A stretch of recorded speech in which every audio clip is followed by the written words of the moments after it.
Hi, Chad. I think Colin and I are both here now, so I couldn't come off mute before to tell you that, but I think we're ready to get started if you are. Okay, that sounds great. I'm going to go ahead and turn it over to you guys since you have the content and we are just facilitating. Everybody, this is Yvonne Durbin with the Governance Project, and they are going to introduce you to the GroundUp tool, which was originally developed for their work in opportunity zones, but now has some broader applications in terms of just kind of building out what amounts to performa or penciling out performa for particularly real estate projects. And we're really excited to be working with them. And I'll turn it over to you guys now. Thanks so much, and we're happy to be here and present to you. I think Colin's going to talk a little bit about who we are as an intro and why we built GroundUp and what it is, and then I'm excited to do a little mini demo for you all after that.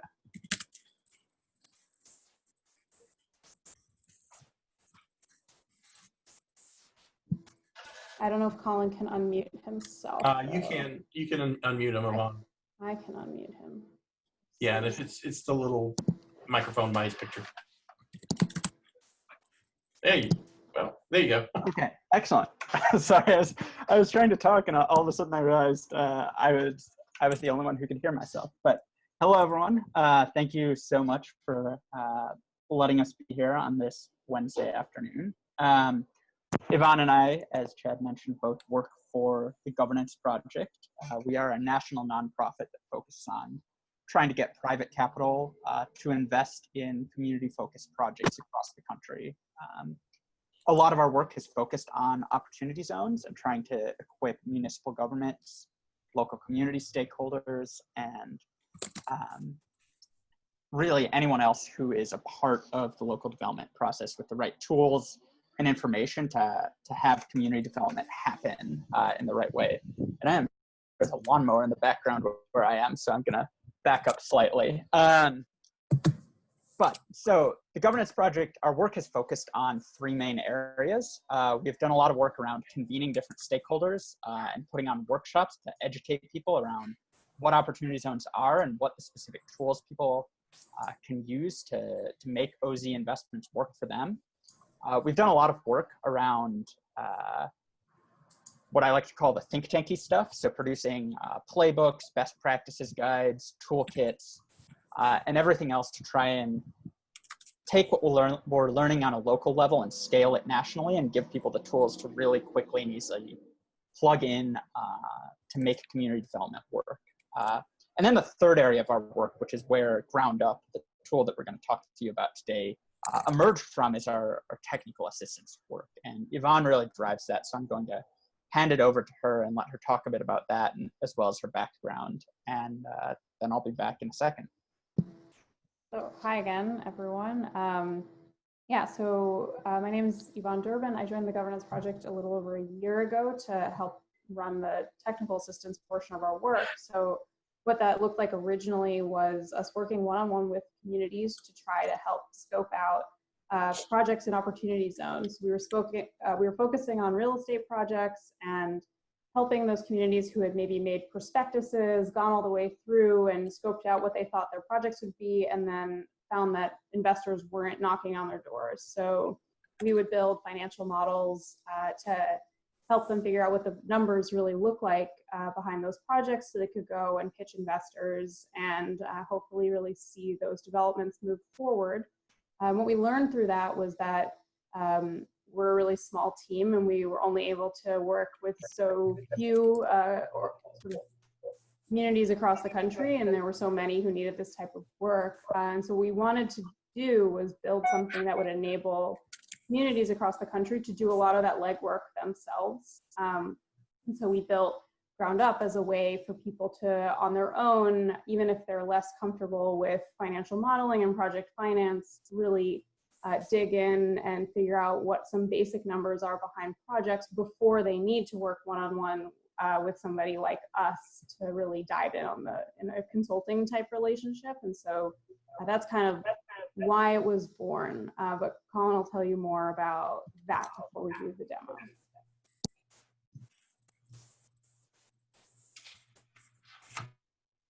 Sorry, I have to figure out this mute thing. It seems if I mute myself, I then can't unmute myself. So anyhow, GroundUp, the model that we've built, as Yvonne mentioned, sort of emerged really out of the work we were doing with communities and sort of what we were seeing as the common roadblocks for making community development happen.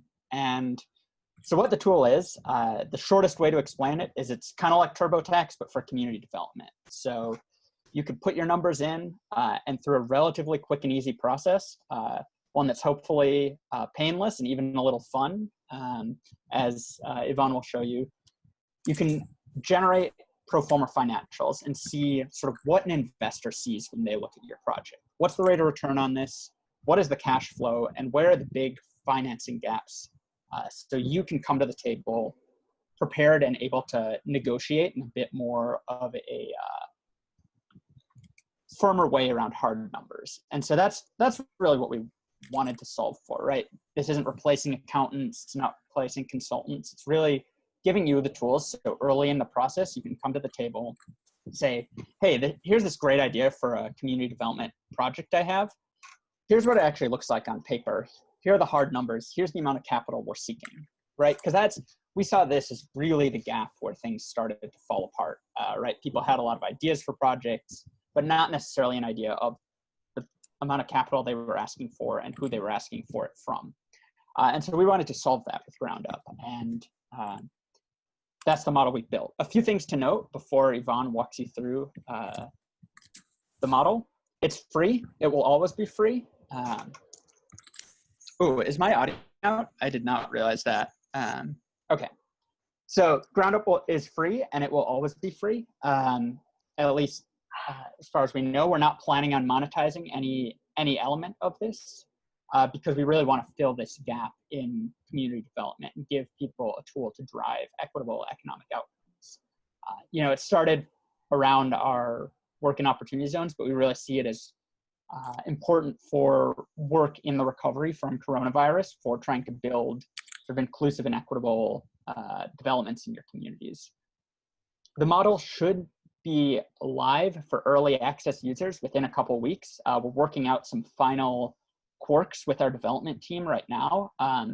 So we're just in the last leg of this, which is why we can't tell you an exact date to get it, but I will put a link in the chat for where you can register for the GroundUp model to get early access. And these are people who are really excited about the model and will be among the first people to use it.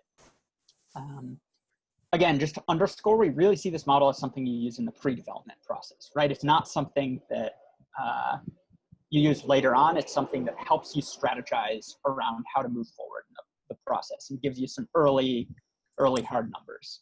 It's kind of like really advanced back of the envelope math.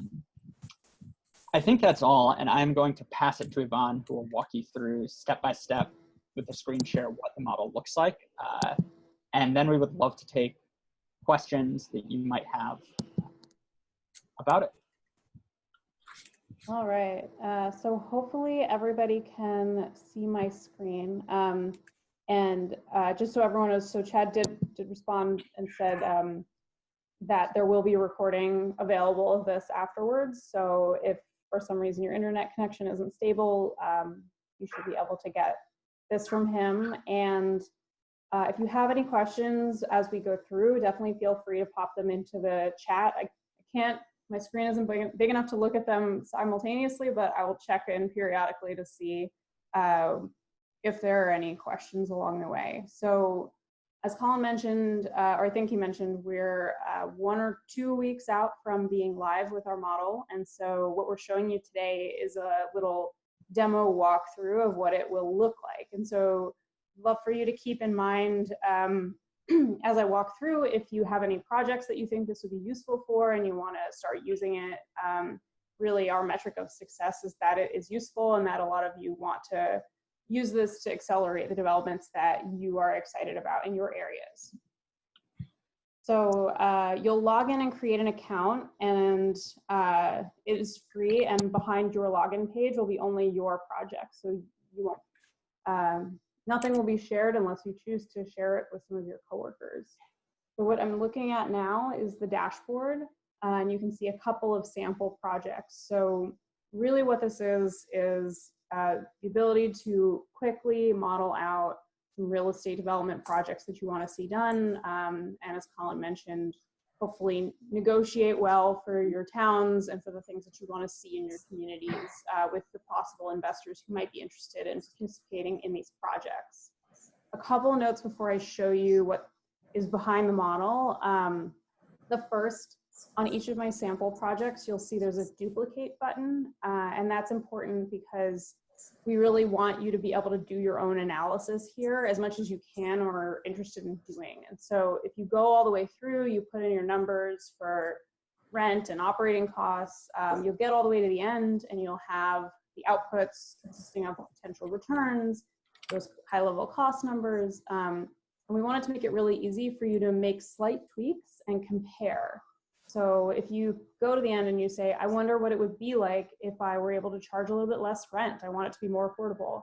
So you'll be able to do that and compare side by side without having to go all the way through the model again.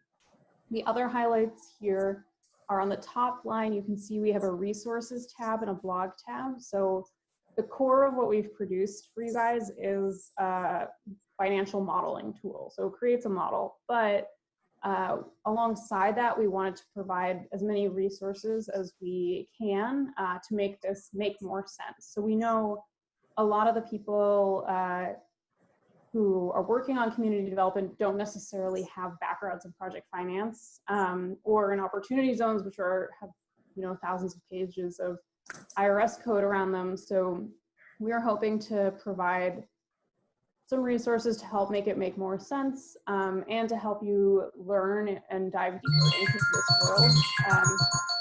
If you're, that's okay. Anyway, so we really want to provide a lot in the way of accompanying resources to help you through this if you want to kind of dive deeper in.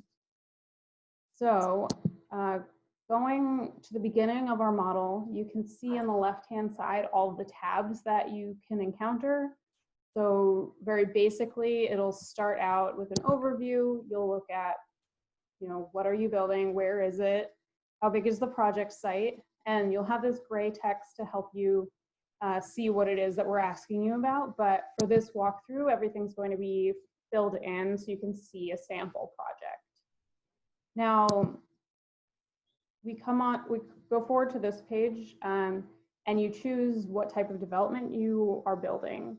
And so we really have envisioned this as something to help you build mixed use developments if you want to. So you can select all 3 of these, you can select 2 of them, only 1, whatever makes sense for the project that you're doing. And these are quite broad categories. But as Colin mentioned, really our goal here is to help you think through the most basic part of what you're doing, get some potential numbers that at least get you in the right ballpark for what you're trying to do, help you think about the construction costs, help you think about what it might take to operate that type of building. So we know that there are many more complexities that we could include, but we think that this will get you enough of the way there to be able to really start those conversations, draw in the right people to the table so you can figure out what it is that you want to build. The other notes are, so we had opportunity zones on the mind when we built this.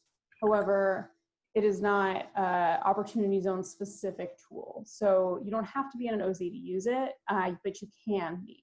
So we wanted it to be flexible enough that you can use it either way.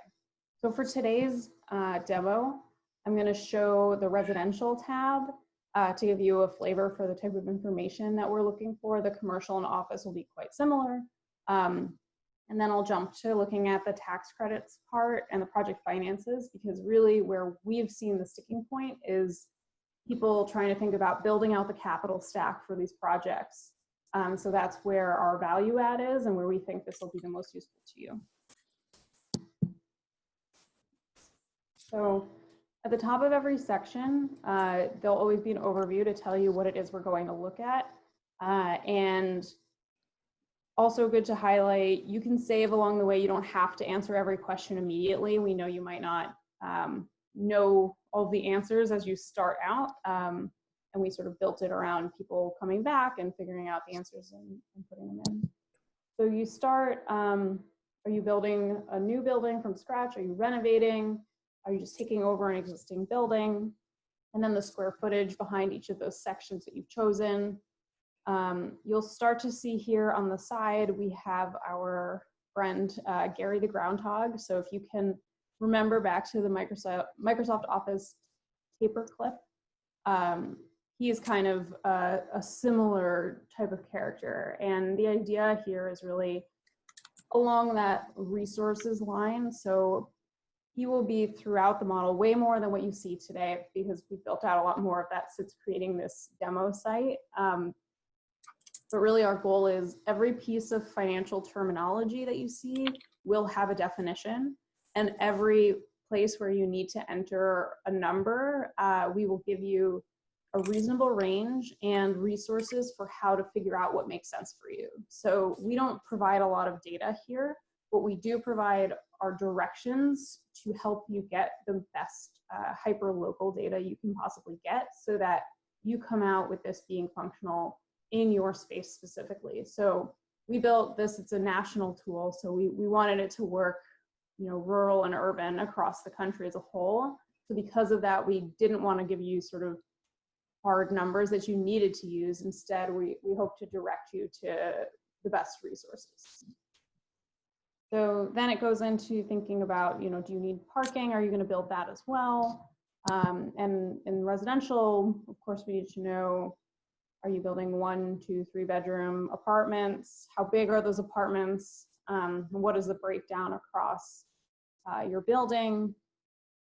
And then you'll start to see on the bottom, we always have this output section. So you'll be able to see along the way how the changes you make impact the calculations. And that's more important as it gets more complex, because we really want you to understand as you go through what's happening behind the scenes, so that, you know, you can explain it to people and feel confident in the numbers we are providing you. So the rent in this section is based off of area median income. So because our model is empty, essentially, you can use it to build whatever you want. You can absolutely use this to build luxury condos, but we really centered it around the idea of affordability. You can build a mixed income development using GroundUp, and we really give you the tools to figure out, you know, what is affordable housing, what is workforce housing, what might qualify you for LIHTC in your area, things like that, so that you can quite easily do affordable housing with what we've given you here. So because that really was one of the reasons we built it, is we're hoping that it'll be used for more socially impactful developments. You can see down here, we have a breakdown on this example, you know, some of the units at 50% of AMI and some of them at 120% of AMI divided across the building.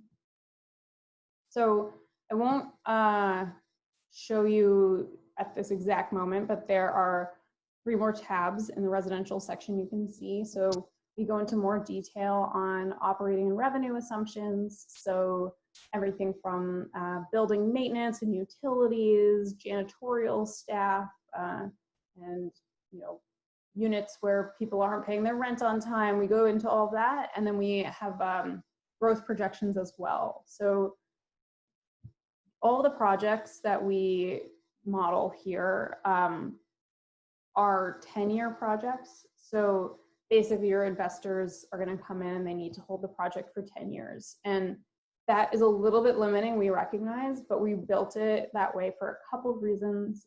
One of which is that we did have opportunity zones on the mind, and those OZ investors need to hold their projects for 10 years or they don't get the capital gains incentive that they are looking for.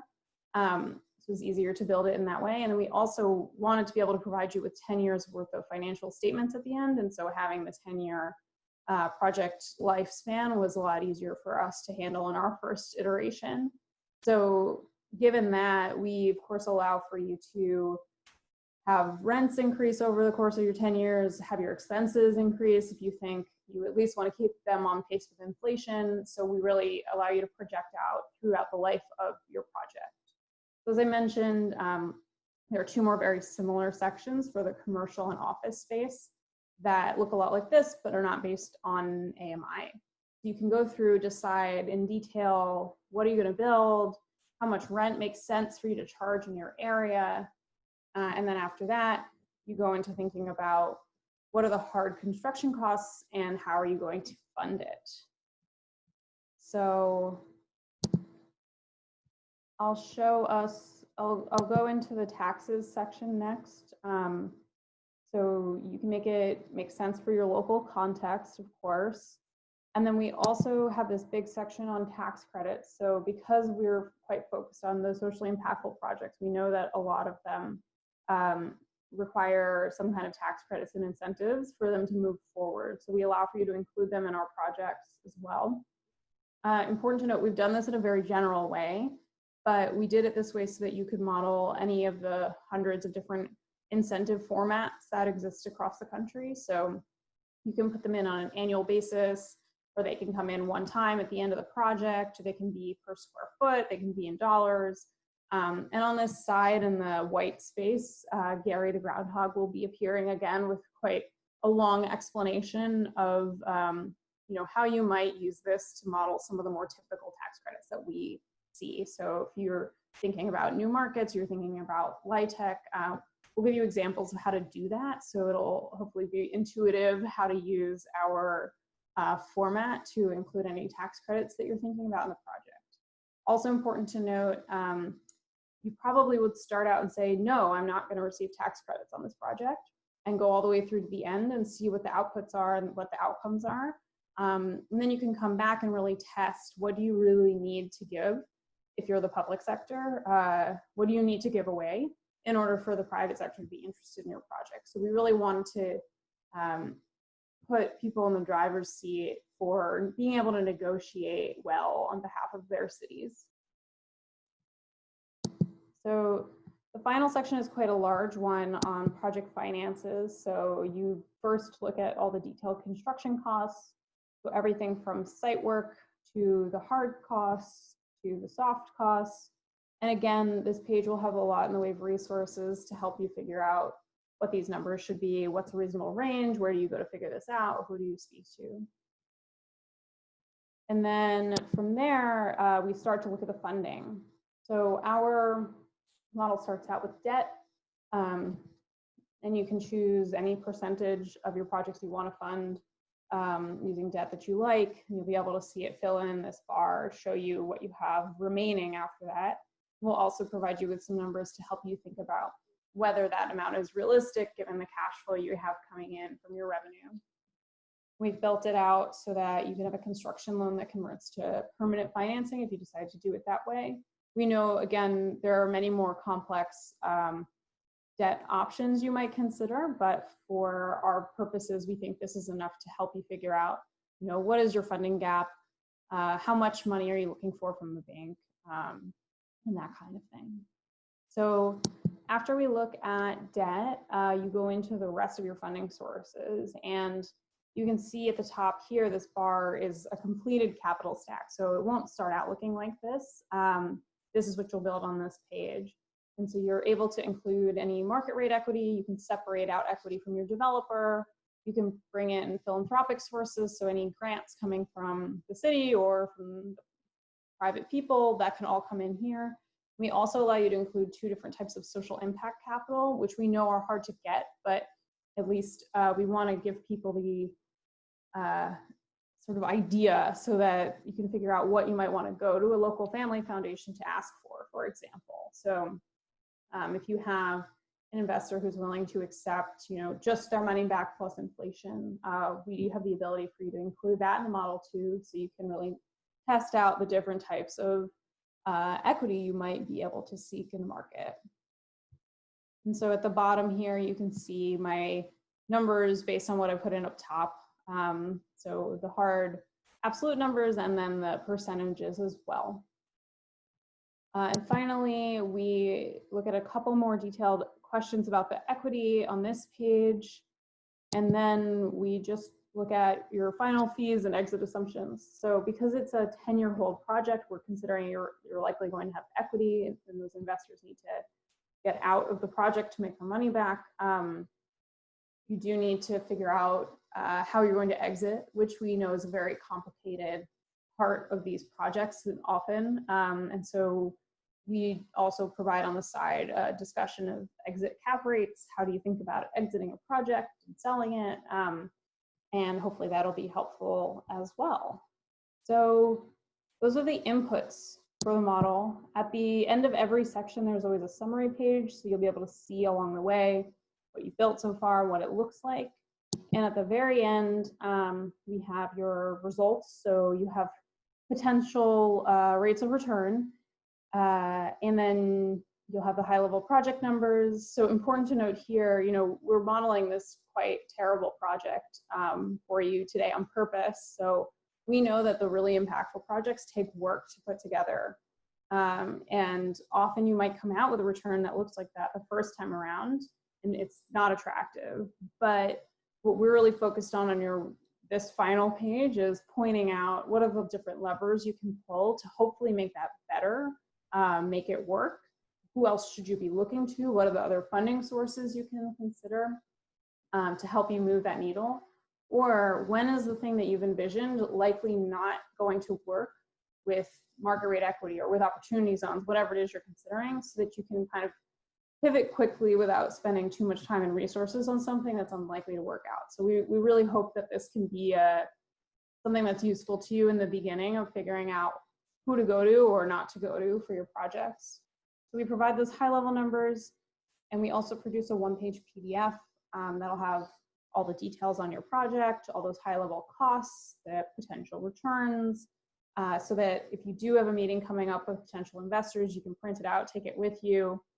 We know a lot of people have worked on those opportunity zone prospectuses. They talk a lot about, you know, the assets of the community and some possible project ideas, but they don't always have a lot of hard numbers behind them. And so we think these are great addendums that you might provide to really give people the push to truly consider the projects you mentioned in the prospectus.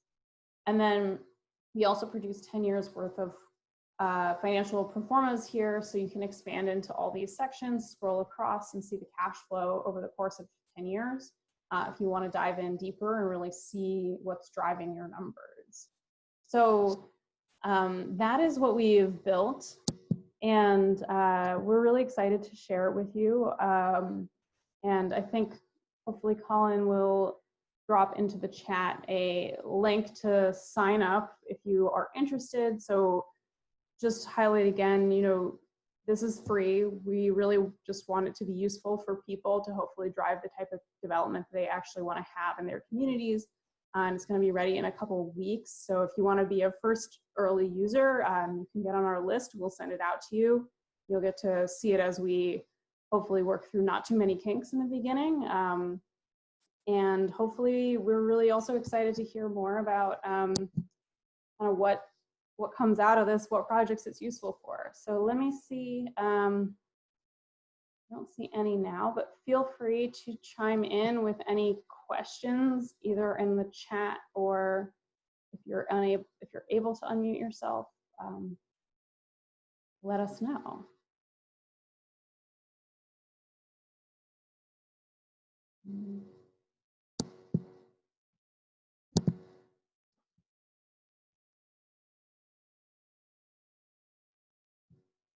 Okay.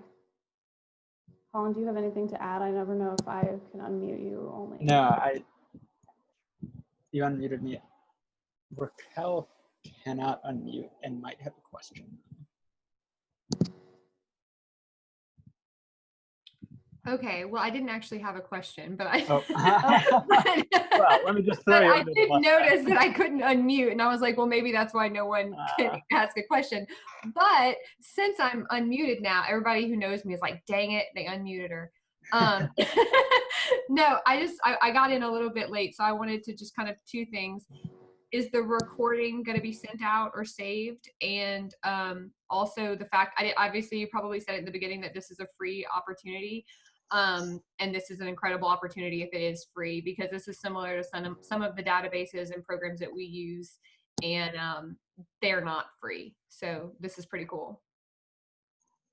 Yeah, it is going to be free, and we really wanted to create something that was, again, trying to lower as many barriers as possible to just getting people to participate in project finance, right? It's a world that is full of jargon and confusing terms and numbers and spreadsheets, and we wanted to just like make it as easy as possible, because at the end of the day, this is about people trying to determine the future of their communities.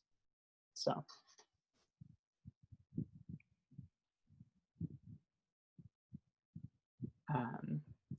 And I believe the link to this recording will be sent out, but that is a question. I just jumped in, Colin. Yeah, we're gonna go ahead and make the recording available either through the APC website, or I'll get with one Acadiana, our partners in Invest Acadiana, and we'll put it on the Invest Acadiana website. So either way, you'll have the link to the recording and a link to the GroundUp tool as well. So those will both be together. But to chime in what you guys are saying, this really does fit kind of the Achilles heel that we've been hitting on project development and project advancement for particularly our OZs. And I see it as generally applicable across the region for these type of economic development projects we've been working on. And one of the things, just to sort of double click on what you said, Chad, is that we see this as something that is not just relevant to OZs, but relevant to sort of the broader suite of economic development programs, even though it grew out of our work with OZs. And I really want to underscore that as people are thinking about the various use cases for the tool that they may have, various people in your local communities who may benefit from something like this. And Colin, just for your information and Yvonne's, on the call today, we have representatives from every parish in our region, as well as the Louisiana Department of Environmental Quality, who does a lot of brownfield work. The brownfield folks are on the call as well. And I see the applicability for brownfield redevelopment here too as well, which is why we invited them. Yeah, there are a number of communities we've been working with across the country who are very excited about this for brownfield specifically. So we're happy that so many people joined today, and happy that you all see the potential for brownfields as well. Yeah. Well, thank you guys for hosting and making this tool available. If you guys want to set up any more of these, we'll get with you. I think I'd also like to roll this out to the Louisiana Planning and Development Districts, which are our peers statewide, and maybe do another call with just them, because it's a little separate audience, and then that might help them filter down to their representative entities both in each of our regions of Louisiana. Yeah, that would be phenomenal. And once we're sort of finished working out all the kinks in developing it, we will be sure to send out a link to anyone who registers for early access for you to sort of get in there and play around with the finances of your own projects. Especially looking forward through the next year of, don't totally know what the economy is going to look like, don't know what municipal finances are going to look like, but the only way to start rebuilding the economy is to really start getting some private capital in there. And so we hope this helps. Well, again, thank you guys. And if anybody has any questions, just kind of raise your hand, and I think we can jump them on. We'll do this as a final call for questions. And I just dropped my email address and our info email in the chat. So if you have questions but don't like speaking to the whole group, feel free to reach out and we will try to help you. There's also a question here about if others have been beta testing this, and the answer is yes. We've been testing with a number of our partners all the way from when it was a spreadsheet through to this week when we're doing our final testing of it. So the goal is for it to work properly once we go live for you guys. All right, everybody. Again, excited to be working on this, and it integrates really well with the prospectuses we're developing out. So thanks again. Thanks for having us.